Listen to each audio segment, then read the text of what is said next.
Hello, नमस्कार। मेरा नाम है ज्ञान प्रकाश और आप सीख रहे हैं इंग्लिश ग्रामर। इंग्लिश ग्रामर की इस क्लास का नंबर है 46। इससे पहले जो हमारी क्लास हो चुकी थी 45 तक, वहाँ तक हमने क्या किया, प्रोनाउन से रिलेटेड कॉमन एरर्स कर लिए। ठीक है, प्रोनाउन से रिलेटेड कॉमन एरर्स कर लिए और इसके मैंने बनाए थे 1 से लेके 10 पार्ट। 10 पार्ट बनाए थे मैंने, यानी और हर पार्ट जो था वो लगभग हाफ एन आवर का था। यानी कुल मिला के जो 5 आवर्स का जो आपका जो मटेरियल है पढ़ने लायक, वो मैंने आपको प्रोवाइड करा दिया है प्रोनाउन से रिलेटेड। इससे ज़्यादा ही होगा, कम नहीं होगा। ठीक है, इससे पहले मैंने नाउन से रिलेटेड कॉमन एरर्स कराए थे। इससे पहले मैंने टेंस से रिलेटेड कॉमन एरर्स कराए थे। तो 3 टॉपिक हमारे खत्म हो गए। पहला टेंस से रिलेटेड कॉमन एरर्स, दूसरा नाउन से रिलेटेड कॉमन एरर्स और तीसरा प्रोनाउन से रिलेटेड कॉमन एरर्स। और सबकी सीरीज चली थी, सबके पार्ट्स बने थे। टेंस के पार्ट बने थे, नाउन के पार्ट्स बने थे, प्रोनाउन के पार्ट बने हैं। और अब जो है इस क्लास के से आगे जो चलेगी हमारी, वो चलेगी आज एजेक्टिव से। एजेक्टिव से रिलेटेड जो कॉमन एरर्स आते हैं हमारे कॉम्पिटिटिव लेवल के एग्ज़ाम्स में, वो किस प्रकार के आते हैं उसके बारे में हम बात करेंगे। और कुछ पार्ट्स इसके भी बनेंगे और वो पढ़ेंगे हम लोग। ठीक है, तो सबसे पहला सवाल ये है कि एजेक्टिव होता क्या है, एजेक्टिव क्या चीज़ है। ठीक है, बात समझ में आ गई आपके कि हमने इससे पहले जो क्लास की है वो सारी टेंस से कर ली। टेंस से रिलेटेड कॉमन एरर्स कर लिए, नाउन से रिलेटेड कॉमन एरर्स कर लिए और प्रोनाउन से रिलेटेड कॉमन एरर्स कर लिए। अब जो मैं ये करवा रहा हूँ, जो मैं ये चीज़ करवा रहा हूँ, जो मेरा मटेरियल है पढ़ाने का, जो वो किस किस चीज़ के लिए फ़ायदेमंद है उसके बारे में हम थोड़ी सी बात कर लेते हैं, फिर मैं पढ़ाना शुरू करता हूँ। तो हम जो बात कर रहे हैं कि किन किन कोर्स के लिए फ़ायदेमंद रहेगा, तो ये है एक तो air force X group and Y group के लिए। इसी तरीके से नेवी AA एंड SSR के लिए बहुत ही ज़्यादा बेनिफिशरी है। इसी तरीके से जो पटवार की वैकेंसी निकल रही है राजस्थान में, उसके लिए बहुत ज़्यादा बेनिफिशरी है। अदर स्टेट्स के लिए भी इसी तरह से PTET B.Ed का एंट्रेंस एग्ज़ाम जो होता है उसके लिए भी बहुत ज़्यादा फ़ायदेमंद है। रीट का सिलेबस मैं पूरा कोर्स करवा रहा हूँ इसमें। इस तरह से BSTC का जो कोर्स है उसको भी मैं पूरी तरीके से कवर करने की कोशिश कर रहा हूँ। तो इसके अलावा जो 12th के बच्चे हैं जो अपीयर हो रहे हैं वो भी इसको देख सकते हैं और अपना जो ग्रामर पोर्शन है वो स्ट्रॉन्ग कर सकते हैं। इसके अलावा जो SSC CHSL है, CHSL जो है SSC जो CHSL जो एग्ज़ाम करवाती है उसके लिए भी काफ़ी बेनिफिशरी है। और ये सारे का सारे जो एग्ज़ाम्स हैं मेरे बताए हुए, ये सब कवर हो जाएंगे और पूरी तरीके से कवर हो जाएंगे, इससे बाहर कुछ नहीं आएगा। तो चलें फिर अपने मेन मुद्दे की तरफ और शुरू करते हैं एजेक्टिव से रिलेटेड कॉमन एरर्स की क्लास। पढ़ाने का जो तरीका रहेगा मेरा वो ये है कि आपको मैं रटाऊँ नहीं, रटाने का सिस्टम नहीं है मेरा। मैं आपको चीज़ों को समझा रहा हूँ, जो रूल्स बुक में दिए गए हैं उनके पीछे लॉजिक क्या है, उन लॉजिक को हम समझने की कोशिश कर रहे हैं ताकि आपको रूल रटना ना पड़े और इससे काफ़ी राहत मिल सके। ठीक है, तो बात शुरू करते हैं। अब जो हमारी बात चल रही थी कि एजेक्टिव क्या चीज़ है, क्योंकि हम एजेक्टिव से रिलेटेड कॉमन एरर्स पढ़ रहे हैं, तो अब जो सबसे मूलभूत जो फंडामेंटल क्वेश्चन है कि एजेक्टिव क्या चीज़ है, किसे कहते हैं एजेक्टिव। एजेक्टिव का मतलब होता है विशेषण। हिंदी में क्या कहते हैं इसको, विशेषण। विशेषण कहते हैं एजेक्टिव को। विशेषण की क्या परिभाषा है, विशेषण की परिभाषा है कि वे शब्द जो संज्ञा या सर्वनाम की विशेषता बताते हैं, वे शब्द जो संज्ञा और सर्वनाम की विशेषता को बताते हैं वो क्या कहलाते हैं, विशेषण कहलाते हैं। यानी इट क्वालिफाइज अ नाउन और प्रोनाउन, यानी कि वे शब्द जो नाउन या प्रोनाउन को क्वालिफाई करते हैं, विशेषता बताते हैं, वे शब्द क्या कहलाते हैं, एजेक्टिव कहलाते हैं। ठीक है, इसकी डेफिनेशन समझ में आ गई। इट क्वालिफाइज अ नाउन और प्रोनाउन। कुछ एग्जाम्पल के थ्रू इस चीज़ को और क्लियर करने की कोशिश करते हैं। पहला सेंटेंस है, श्री राम बहुत ही दयालु व्यक्ति थे। ठीक है, किस प्रकार के व्यक्ति थे, दयालु। किस प्रकार के व्यक्ति थे, दयालु। यानी श्री राम की विशेषता क्या हो गई कि वो दयालु थे, दयालु थे, है ना। Lord Ram was a very kind person, है ना, Lord Rama was a very kind person. तो किस प्रकार के व्यक्ति थे? दयालु व्यक्ति थे। किस प्रकार के व्यक्ति थे? काइंड थे। बोलो, काइंड मैन थे ना, काइंड पर्सन थे, है ना। तो मैन की विशेषता क्या हो गई? मैन क्या है अपने आप में? नाउन है। बोलो, मैन क्या है अपने आप में? नाउन है। कौन सा नाउन है? कॉमन नाउन है। नाउन के मैंने बताए थे ना प्रकार, टाइप बताए थे, टाइप्स, तो उसमें एक कॉमन नाउन था। तो मैन जो है ये नाउन है, और नाउन की विशेषता को कौन बता रहा है? दयालु। यानी दयालु क्या हो गया अपने आप में? एडजेक्टिव हो गया। इस तरह से दूसरा सेंटेंस देखते हैं। उसके पास एक बड़ा घर है ना। He has a big house. He has a big house. उसके पास एक बड़ा घर है। तो घर क्या है अपने आप में? संज्ञा है, नाउन है। कौन सा नाउन है? कॉमन नाउन है। घर की विशेषता कौन बता रहा है? घर की विशेषता को कौन बता रहा है? कैसा घर है? बड़ा घर है। कैसा घर है? बड़ा घर है। यानी बड़ा जो है ये इस घर की विशेषता बता रहा है, इसलिए ये क्या बन गया? ये एडजेक्टिव। क्या बन गया? ये एडजेक्टिव। आगे चलते हैं कुछ और एग्जाम्पल्स के थ्रू। मेरे दोस्त के पास एक नई कार है। मेरे दोस्त के पास एक नई कार है। My friend has a new car. My friend has a new car. ठीक है। अब देखना इसमें कार की विशेषता क्या है? कार क्या है अपने आप में? कार क्या है? कार संज्ञा है, और संज्ञा की विशेषता कौन बता रहा है? नई। कैसी कार है? नई कार है, न्यू कार, है ना। My friend has a new car. तो कार की विशेषता कौन बता रहा है? न्यू। यानी न्यू अपने आप में क्या हो गया? बोलो, एडजेक्टिव हो गया। ठीक है। तो नाउन की जो विशेषता को बताता है, जो कार की विशेषता को बता रहा है, वो क्या है? कार के लिए एडजेक्टिव है। इसी तरह से देखो दोस्त। दोस्त क्या है? दोस्त को इंग्लिश में क्या कहते हैं? फ्रेंड। दोस्त को इंग्लिश में क्या कहते हैं? फ्रेंड। फ्रेंड क्या होता है अपने आप में? नाउन। फ्रेंड क्या है? नाउन है, कॉमन नाउन। अब फ्रेंड की विशेषता क्या है? कैसा दोस्त? किस प्रकार का दोस्त है ये? मेरा दोस्त है ये, किसी ऐरा गहरे नत्थु खेरे का दोस्त नहीं है, मेरा दोस्त है ये। तो मेरा दोस्त है, इसका मतलब मेरा जो है ये किसकी विशेषता को बता रहा है? दोस्त की विशेषता को बता रहा है। यानी माई, है ना, माई फ्रेंड, माई फ्रेंड। तो माई जो है या जो मेरा है ये भी क्या हो गया? ये भी एडजेक्टिव हो गया। क्यों? क्योंकि ये नाउन की विशेषता को बता रहा है, नाउन को क्वालिफाई कर रहा है। ठीक है। तो एक सेंटेंस में एक से ज़्यादा भी एडजेक्टिव आ सकते हैं, जैसे यहाँ मेरे आया और नहीं आया, है ना। आगे देखो, लकड़ी की कुर्सियाँ आरामदायक होती हैं। किस प्रकार की कुर्सियाँ? किस प्रकार की कुर्सियाँ? लकड़ी की कुर्सियाँ। तो कुर्सी की विशेषता क्या हो गई? कुर्सी की विशेषता क्या हो गई? किस प्रकार की कुर्सी? लकड़ी की कुर्सी, है ना। तो इसका जो इंग्लिश ट्रांसलेशन होगा वो होगा wooden chairs are comfortable.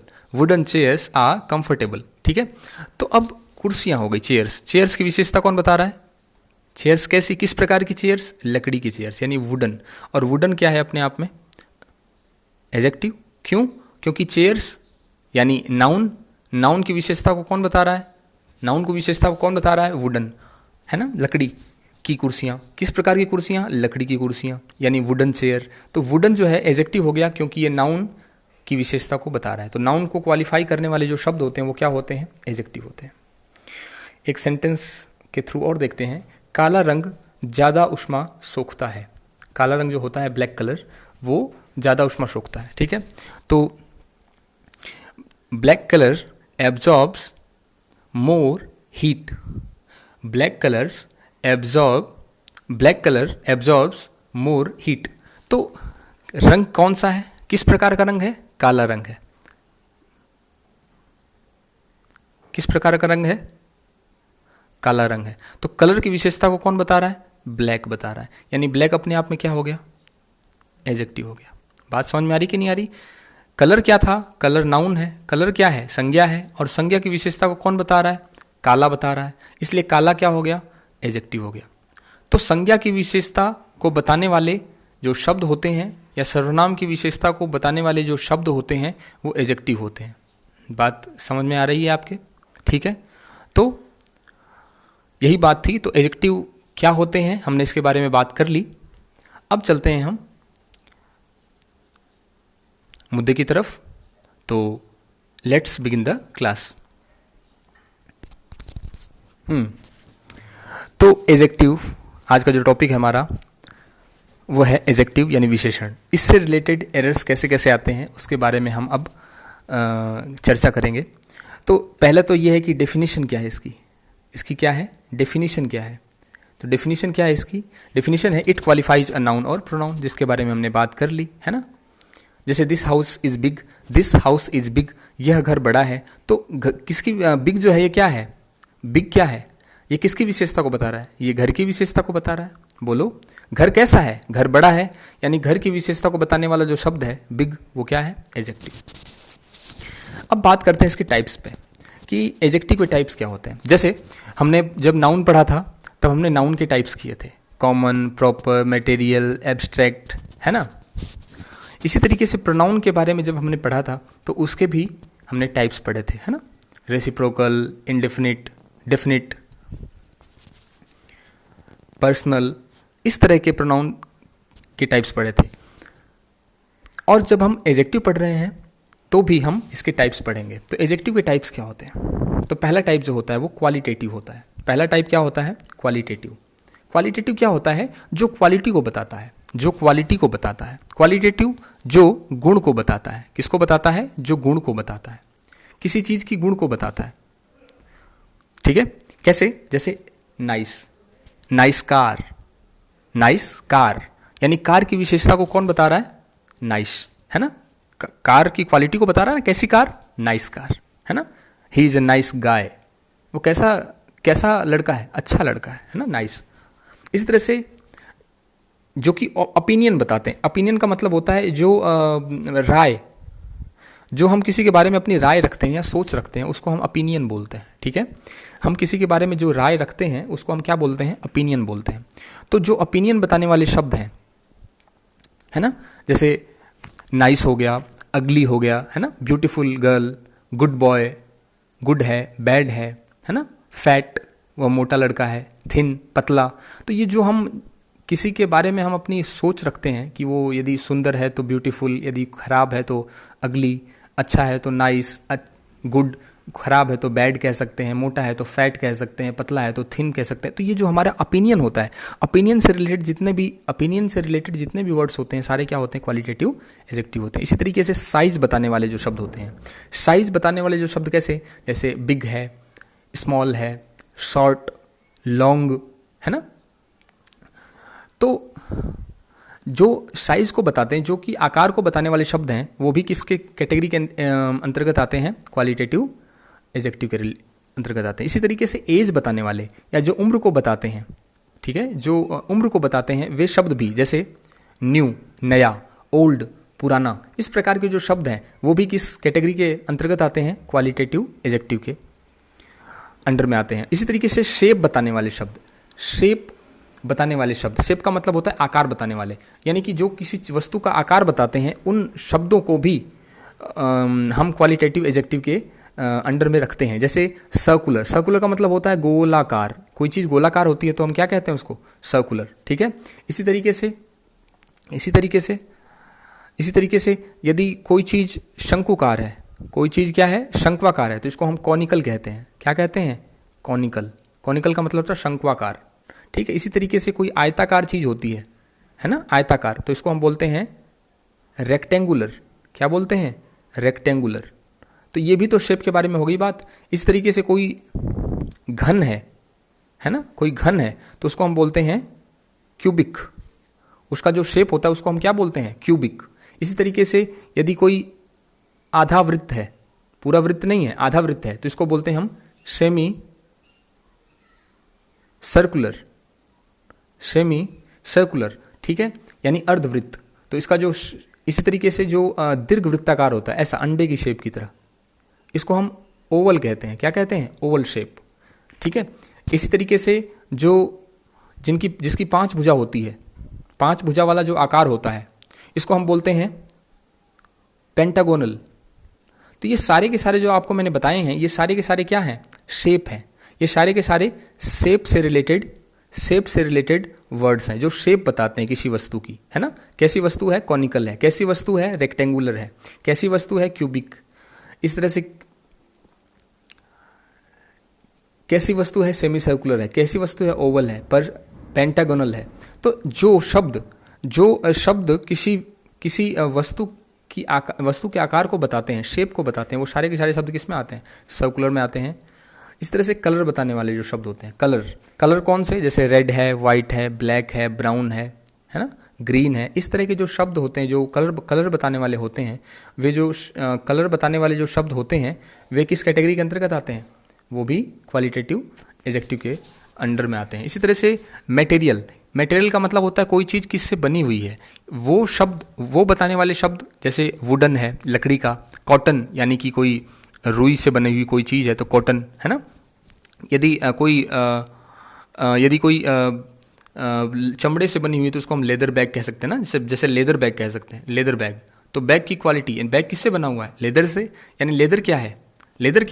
Bag का मटेरियल बता रहा है, और मटेरियल किसके अंडर में आता है? क्वालिटेटिव एडजेक्टिव के अंतर्गत, ठीक है। इसी तरीके से गोल्डन है, कोई गोल्डन चेन है ना, सोने की चेन है, गोल्डन चेन। तो चेन जो है, चेन की विशेषता को कौन बता रहा है? गोल्डन। चेन कैसे बनी है? चेन जब बनी है तो उसका मटेरियल कौन सा है? गोल्डन है, सोने का चैन, सोने की चैन है ना, गोल्डन। तो ये क्या बन गया अपने आप में? क्वालिटेटिव एडजेक्टिव हो गया। तो इस प्रकार के जो वर्ड्स होते हैं जो कि ओपिनियन को बताते हैं, जो साइज़ को बताते हैं, एज बताने वाले जो शब्द होते हैं, शेप बताने वाले जो वर्ड होते हैं, कलर बताने वाले जो वर्ड्स होते हैं, मटेरियल बताने वाले जो वर्ड्स होते हैं, वो सारे के सारे किस कैटेगरी के अंडर में आते हैं? क्वालिटेटिव एडजेक्टिव के, क्योंकि वो किसी भी वस्तु की क्या बताते हैं? किसी भी वस्तु या व्यक्ति की क्वालिटी को बताते हैं, ठीक है। दूसरा जो टाइप है वो है क्वांटिटेटिव। ये क्वांटिटी को बताता है। देखो यहाँ पे क्वांटिटेटिव जो है ये अपने आप में शब्द के अंतर्गत ही उसका अर्थ छुपा हुआ है कि ये क्वांटिटी को बताता है, यानी मात्रा को बताता है। और यहाँ पे देखो क्वालिटेटिव यानी क्वालिटी बताने वाले जो शब्द होते हैं वो क्या होते हैं? क्वालिटेटिव। और जो क्वांटिटी को बताते हैं वो होते हैं क्वांटिटेटिव। तो क्वांटिटी यानी मात्रा को बताने वाले शब्द, जो मात्रा को बताते हैं, जैसे सम है ना, सम बॉयज़ है ना, देयर आर सम बॉयज़, वहाँ कुछ लड़के हैं, सम बॉयज़ है ना, some milk, give me some water है ना, मुझे थोड़ा पानी दो। इस प्रकार का many boys, many girls, many students, तो इस तरह के कि जो कि मात्रा को बता रहा है। मात्रा मतलब कि उसकी मात्रा कम है कि ज़्यादा है ना, कुछ लड़के, कई लड़के। फ्यू का मतलब होता है फ्यू बॉयज़ है ना, फ्यू थोड़े लड़के। इस तरीके से लिटिल और मच, ये भी सारे क्या होते हैं? ये भी अपने आप में मात्रा को बताते हैं। जैसे लिटिल है, लिटिल का मतलब होता है थोड़ा, मच का मतलब भी होता है अधिक। तो ये जो वर्ड्स होते हैं सारे के सारे, हमने इससे पहले बात की थी, सम, मेनी, फ्यू, ये सारे के सारे काउंटेबल के साथ लगते हैं। किसके साथ लगते हैं? काउंटेबल जो नाउन होते हैं जिनको हम गिन सकते हैं उनके साथ ये लगते हैं। और लिटिल और मच जो होते हैं ये लगते हैं अनकाउंटेबल के साथ, जिनको हम गिन नहीं सकते। जैसे कि मिल्क है, मिल्क को गिन सकते हैं? नहीं गिन सकते। तो उसके आगे यदि उस मिल्क के आगे यदि कोई शब्द लगाना होगा तो हम क्या लगाएंगे? लिटिल या मच लगाएंगे, ठीक है। इसी तरीके से पानी है तो पानी के साथ हम क्या लगाएंगे? फ्यू नहीं, मेनी नहीं, सम नहीं, उसके साथ क्या आएगा? लिटिल या मच आता है। यानी कि लिटिल और मच यानी ये वर्ड्स ऐसे होते हैं जो कि अनकाउंटेबल के साथ आते हैं, और ये सम, मेनी, फ्यू ऐसे एडजेक्टिव होते हैं जो काउंटेबल के साथ आते हैं। इसके बारे में हमने पिछले वाली क्लास में बहुत अच्छे से चर्चा की थी, तो आप पीछे वाली क्लासों में देखें इसको। इस तरह से तीसरा जो टाइप होता है वो होता है पजेसिव। पजेसिव का मतलब समझते हो आप? अधिकार बताना। हमने प्रोनाउन में जब पढ़ा था तो हमने कहा था कि 3 केस होते हैं प्रोनाउन के। पहला होता है सब्जेक्टिव केस, दूसरा होता है ऑब्जेक्टिव केस, और तीसरा होता है पजेसिव केस। तो पजेसिव केस में हमने क्या देखा था? My, our, your, his, her, its, ये सारे के सारे एडजेक्टिव भी होते हैं। ध्यान रखना, ये पजेसिव एडजेक्टिव भी होते हैं और ये पजेसिव प्रोनाउन भी होते हैं, दोनों ही होते हैं, ठीक है। तो इतनी बात हो गई थी। मैं थोड़ा स्क्रॉल कर दूं इसको ताकि जो चीज़ हमने पढ़ी है उसके बारे में। तो हमने एडजेक्टिव की जो डेफिनेशन है उसके बारे में बात कर ली, फिर हमने टाइप्स के बारे में हम बात कर रहे हैं उस टाइप्स के बारे में। और उसमें पहला टाइप जो है वो है क्वालिटेटिव, यानी जो क्वालिटी को बताता है। इसमें opinion, size, age, shape, colour, material को बताने वाले जो वर्ड्स होते हैं सारे के सारे वो क्वालिटेटिव होते हैं।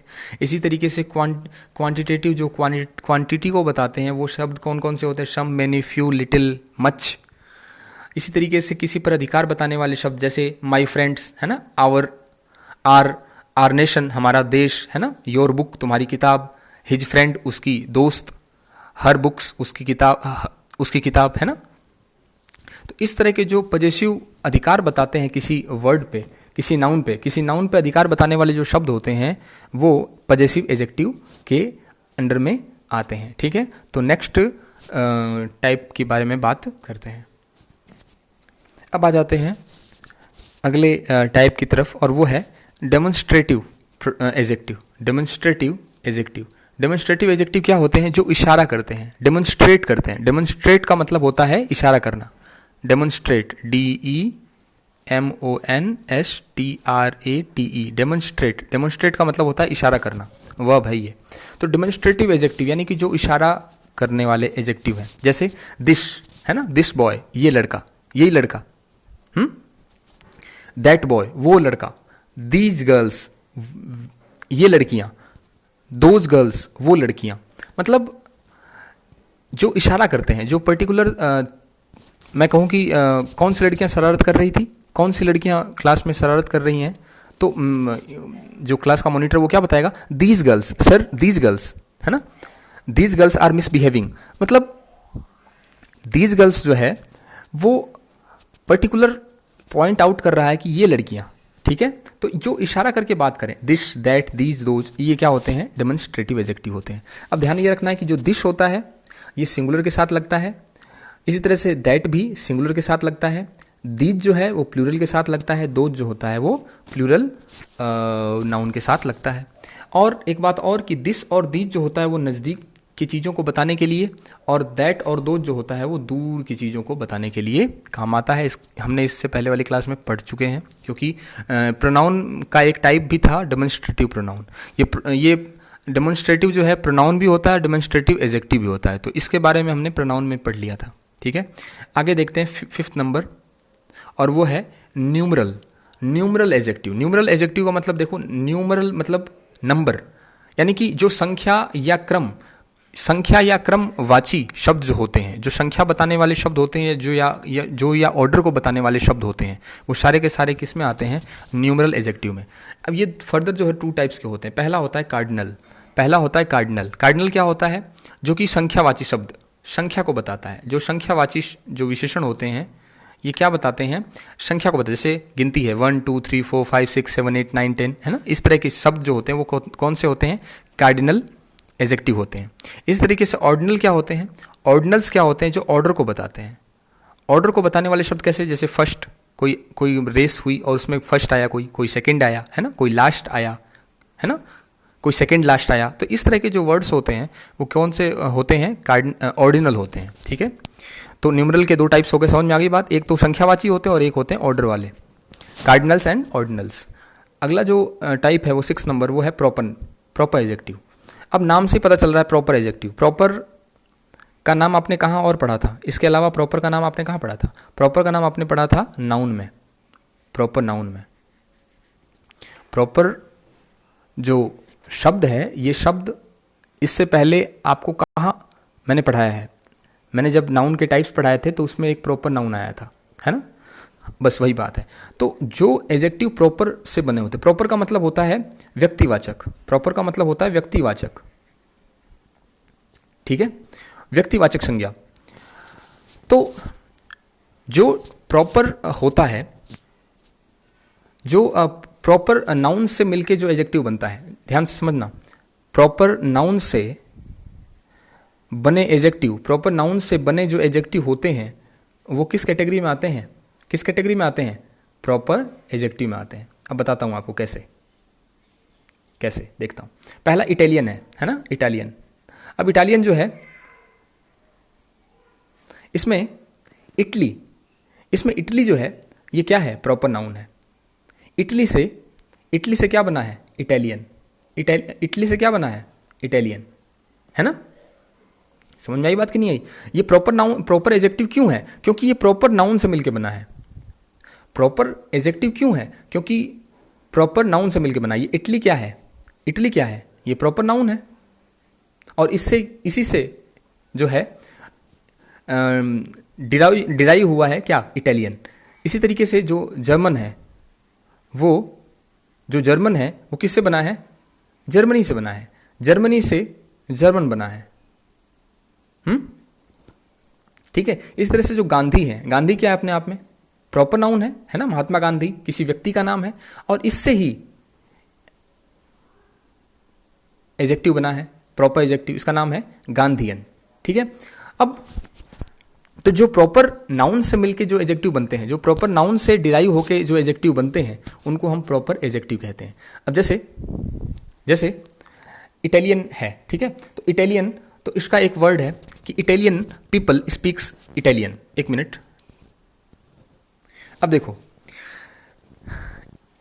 इटालियन पीपल स्पीक्स इटालियन, यानी जो इटली के लोग हैं वो इटालियन जो लैंग्वेज है उसको बोलते हैं, है ना।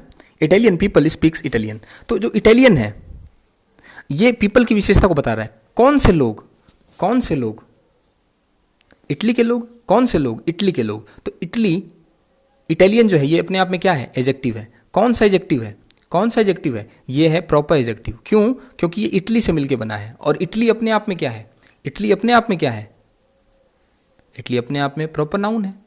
बोलो, किसी देश का नाम है और किसी देश का नाम है तो ये प्रॉपर नाउन है, इसी से ये इटालियन बना है और इटालियन बना है इसलिए ये प्रॉपर एजेक्टिव है। इसी तरीके से अगला है, German tanks are more efficient than Italian tanks. Efficient का मतलब होता है ज़्यादा अच्छे हैं, ज़्यादा अच्छे हैं, यानी जो जर्मन टैंक्स हैं वो ज़्यादा अच्छे हैं इटालियन टैंक्स की तुलना में।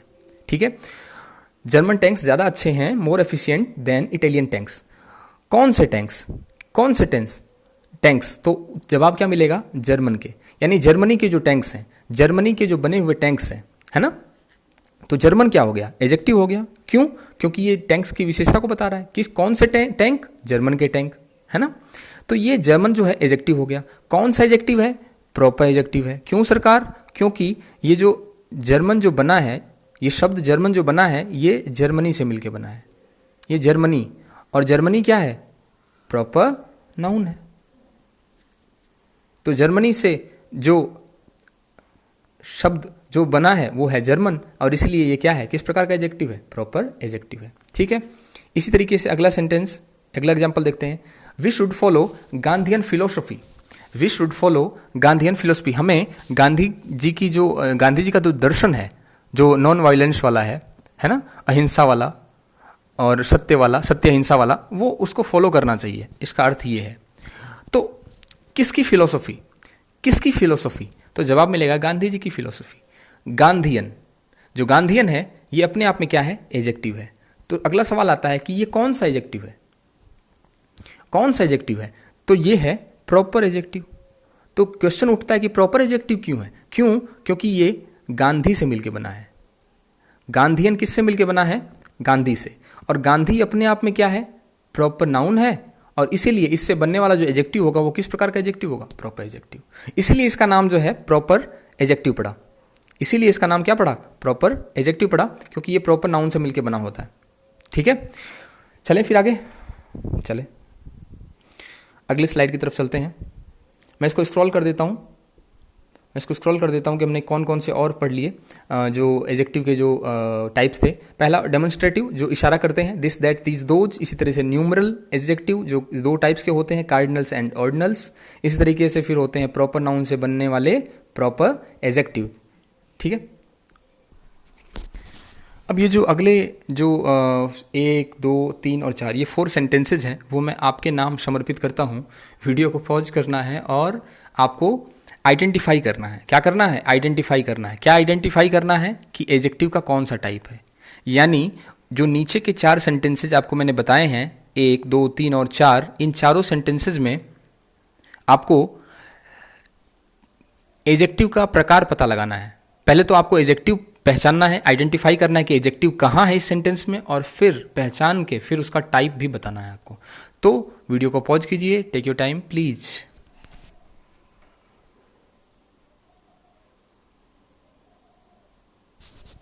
आ जाइए, पहला sentence, this place is beautiful.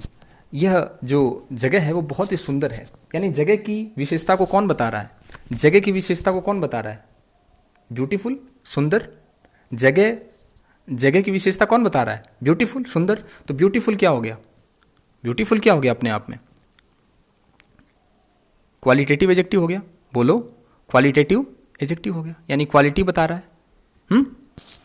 अच्छा, प्लेस, कौन सा प्लेस, कौन सा प्लेस, ये प्लेस, दिस प्लेस, तो ये हो गया डेमोन्स्ट्रेटिव एजेक्टिव। कौन सा एजेक्टिव हो गया? डेमोन्स्ट्रेटिव एजेक्टिव हो गया। ठीक है, आगे देखो, Indian team scored 362 runs. India team ने जो है 360 रन बनाए। कौन सी टीम? Indian team. तो ये हो गया, ये हो गया प्रॉपर एजेक्टिव। क्यों? क्योंकि ये प्रॉपर नाउन से मिलकर बना है। प्रॉपर एजेक्टिव क्यों? क्योंकि ये प्रॉपर एजेक्टिव से मिलकर बना है, प्रॉपर नाउन से मिलकर बना है। प्रॉपर नाउन कौन सा? इंडिया। इंडिया अपने आप में एक देश का नाम है, और देश का नाम क्या होता है? किसी व्यक्तिवाचक संज्ञा होती है, और व्यक्तिवाचक संज्ञा से जो विशेषण बनते हैं, व्यक्तिवाचक संज्ञा से जो एजेक्टिव बनते हैं, उन्हें हम क्या कहते हैं? प्रॉपर एजेक्टिव कहते हैं। इसी तरीके से कितने रन, कितने रन? 362 रन। कितने रन? 362 रन, यानी 362 रन। तो ये कौन सा एजेक्टिव हो गया? बोलो। कार्डिनल हो गया। कौन सा हो गया? कार्डिनल एजेक्टिव, जिसमें संख्यावाची शब्द होते हैं। बोलो। ठीक है, जिसे हम न्यूमरल कहते हैं। क्या कहते हैं इसको? न्यूमरल। Numeral adjective. एक मिनट,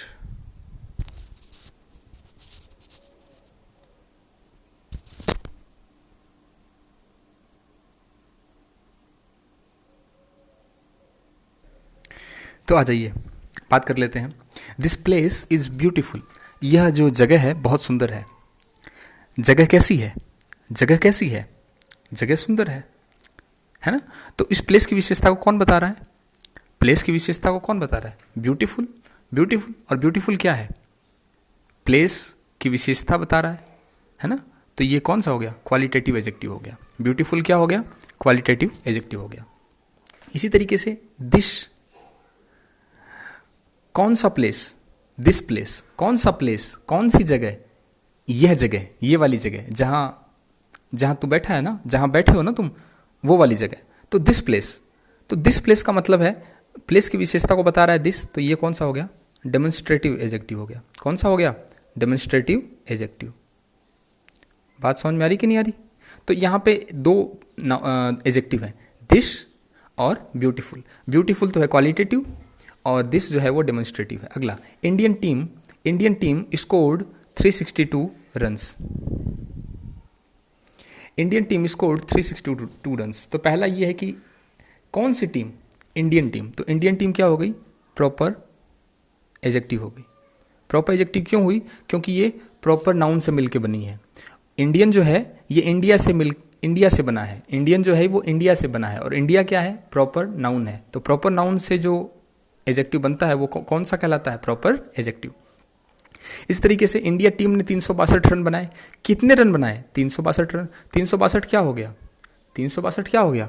न्यूमरल एजेक्टिव। बोलो, जो नंबर को बताता है वो क्या कहलाता है? Numeral adjective. न्यूमरल में भी कौन सा टाइप है ये? न्यूमरल में भी सब टाइप कौन सा है? कार्डिनल है। कौन सा है? कार्डिनल है, जो संख्या को बताता है। ये क्या होता है? कार्डिनल होता है। ठीक है, हमने बात कर ली थी इसके बारे में। इस तरह से अगला sentence, he solved all those difficult questions. He solved all those difficult questions. उसने वो सभी कठिन सवाल सॉल्व कर दिए। उसने वो सभी कठिन सवाल सॉल्व कर दिए। ठीक है, क्या सॉल्व किए उसने? क्वेश्चन सॉल्व किए। यानी क्वेश्चन क्या हो गया? नाउन हो गया। ठीक है, कौन से क्वेश्चंस? Difficult questions. कौन से क्वेश्चन थे? एरे गहरे नत्थु खेरे नहीं थे क्वेश्चंस, कठिन सवाल थे, वो कठिन सवाल किए उसने। तो क्वेश्चंस की विशेषता को बता रहा है, यानी जो डिफिकल्ट है ये क्या हो गया? क्वालिटेटिव एजेक्टिव हो गया। क्या हो गया? ये क्वालिटेटिव एजेक्टिव हो गया। बात समझ में आ रही है? क्वेश्चन जो है, क्वेश्चन की विशेषता, कौन से क्वेश्चंस, कैसे क्वेश्चंस थे, आसान थे कि कठिन थे? कठिन थे, इसलिए क्वालिटेटिव एजेक्टिव।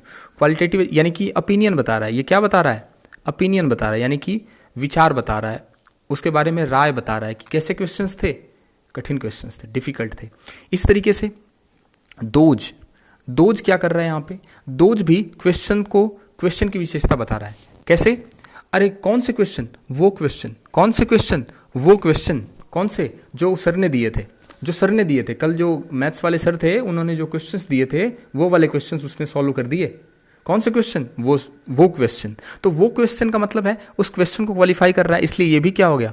ये भी एजेक्टिव हो गया। और कौन सा हुआ? डेमोन्स्ट्रेटिव एजेक्टिव हो गया। ठीक है, इस तरीके से ऑल क्या हुआ? ऑल देखो, जो सर ने क्वेश्चंस दिए थे, क्वेश्चन सर ने दिए थे 10, और उस बच्चे ने 10 के 10 क्वेश्चन सॉल्व कर दिए। कोई 2 क्वेश्चन, 5 क्वेश्चन, 6 क्वेश्चन सॉल्व नहीं किए, उसने 10 के 10 सॉल्व कर दिए, यानी वो सारे के सारे क्वेश्चन सॉल्व कर दिए। यानी अगेन जो ऑल है वो किसको क्वालिफाई कर रहा है? क्वेश्चन को क्वालिफाई कर रहा है। यानी नाउन को क्वालिफाई करने वाला ऑल जो होता है ये भी क्या होगा? एडजेक्टिव होगा। कौन सा होगा? कौन सा होगा? क्वांटिटेटिव होगा। क्वांटिटी बता रहा है ये। समझ आई बात कि नहीं आई? यानी ये जो डिफिकल्ट है और दोज है, ये ऑल है, ये तीनों ही क्वेश्चन को क्वालिफाई कर रहे हैं। ये तीनों ही क्वेश्चन को क्वालिफाई कर रहे हैं और तीनों का टाइप अलग अलग है। डिफिकल्ट जो है वो क्वालिटेटिव एडजेक्टिव है, दोज जो है वो डेमोन्स्ट्रेटिव है और ऑल जो है वो क्वांटिटेटिव है। ठीक है, तो इसका मतलब ये हुआ, इस सेंटेंस से हमें ये शिक्षा मिली कि एक ही सेंटेंस में एक सेंटेंस में एक नाउन के को क्वालिफाई करने के लिए एक से ज़्यादा एडजेक्टिव हो सकते हैं। नाउन तो एक ही था, नाउन तो एक ही था, नाउन तो एक ही था, लेकिन इसको क्वालिफाई करने के लिए कितने एडजेक्टिव आ गए? 3। यानी बात ये निकल के सामने आई कि ये कोई ज़रूरी नहीं है कि एक नाउन होगा तो एक ही एडजेक्टिव होगा, एक नाउन है तो एक ही एडजेक्टिव होगा। नहीं, एक नाउन है तो एक से ज़्यादा भी एडजेक्टिव हो सकते हैं, 3, 4, 5, 7 कितने भी हो सकते हैं। जैसे देखो यहाँ पे डिफिकल्ट, दोज एंड ऑल, यहाँ 3 एडजेक्टिव हैं और किसके लिए खड़े हैं? ये हाथ बांध के क्वेश्चन के लिए खड़े हैं। ठीक है, आगे देखिए, सी नीड सम फूड, सी नीड सम फूड, उसे कुछ खाना चाहिए, वह कुछ खाना चाहती है। क्या चाहती है? खाना चाहती है, यानी खाना जो है वो नाउन हो गया। कितना खाना चाहती है? कुछ खाना चाहती है। कितना खाना चाहती है? कुछ खाना चाहती है, यानी कुछ खाना चाहती है। इसका मतलब ये जो है ये फूड की विशेषता को बता रहा है, यानी एडजेक्टिव हो गया। एडजेक्टिव कौन सा हुआ? क्वांटिटेटिव, यानी क्वांटिटी को बता रहा है। कितना खाना चाहिए? उसको कुछ खाना चाहिए। ठीक है, बात समझ में आ गई? तो हमने जो है इस जो ये ड्रिल थी हमारी, इस ड्रिल में हमने 4 सेंटेंसेस लिए और उसमें सबसे पहले हमने उसमें एडजेक्टिव को ढूंढा और फिर उसके बाद हमने उसके कौन सा टाइप है वो ढूंढा हमने। ठीक है, तो ये हमने काम किया। अब आगे जो पढ़ेंगे इसके बाद वो पढ़ेंगे हम अगली क्लास में, और वो है प्रोनाउन और एडजेक्टिव में डिफ्रेंशिएट कैसे करें। ठीक है, तो वो अगली क्लास की बात है। इस क्लास में हम इतना ही रखते हैं। तो हमने क्या क्या बात कर ली इस क्लास में? इस क्लास में हमने बात कर ली कि एडजेक्टिव किसे कहते हैं, डेफिनेशन, है ना। इसी तरीके से फिर हमने बात कर ली कि एडजेक्टिव के टाइप्स कौन कौन से होते हैं, और फिर हमने आइडेंटिफाई करना सीख लिया कि जो एडजेक्टिव होते हैं उसको आइडेंटिफाई कैसे करते हैं और उसका टाइप कैसे आइडेंटिफाई करते हैं। ठीक है, तो आज के लिए इतना ही रखते हैं। अगला जो पार्ट बच गया है वो हम अगली क्लास में लेंगे। तो आज के लिए इतना ही। Thank you so much. देखते रहें, जुड़े रहें। God bless you. Thank you so much.